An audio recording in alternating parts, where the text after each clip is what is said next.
Manish recording studio Halsi.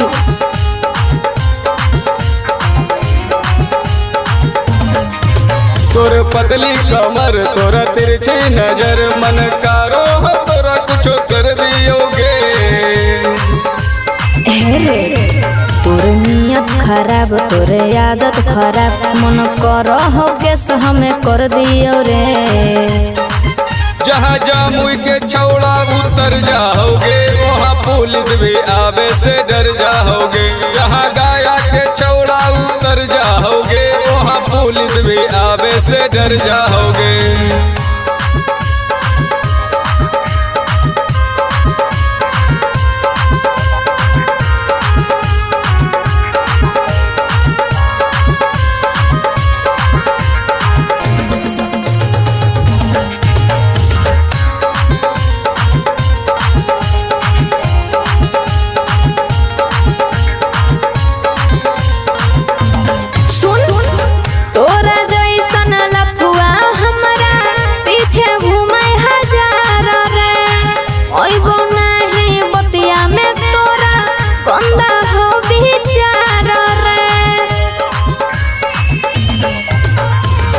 बोले नहीं तो ज्यादा गे छौड़ी बढ़ के आई ठल बोली गे।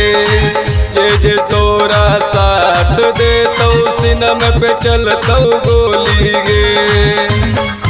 हमर बन जो लभर लेते रहबो खबर हमर जिला में केकरो से लगतो नहीं डर।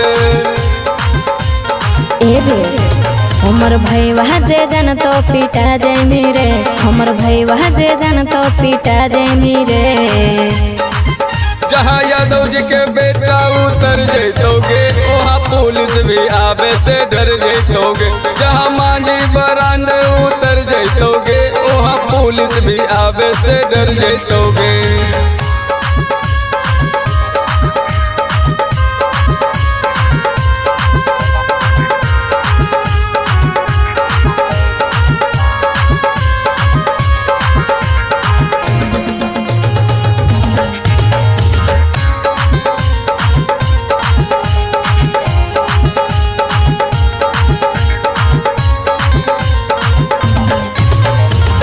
पुलिस पर शासन हमारा नाम सुन के कांपो हो। बड़का बड़का माफिया हमारा डर से पीछे भागो हो। झूठो मूठो करो ही छोड़ा हमारा तोर बड़ाई रे। जहिया धरई भी जहिया जोई भी कुटाई रे। कोई हमरा नहीं कुछो उखाड़ पैतोगे जे हमरा से भीड़ तो गाड़ा जैतोगे।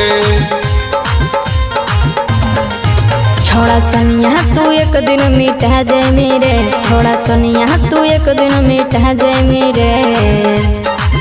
जहाँ कर्मा के चौड़ा उतर जाओगे वहाँ पुलिस भी आवे से डर जाओगे। जहाँ हलसी के चौड़ा उतर जाओगे वहाँ पुलिस भी आवे से डर जाओगे।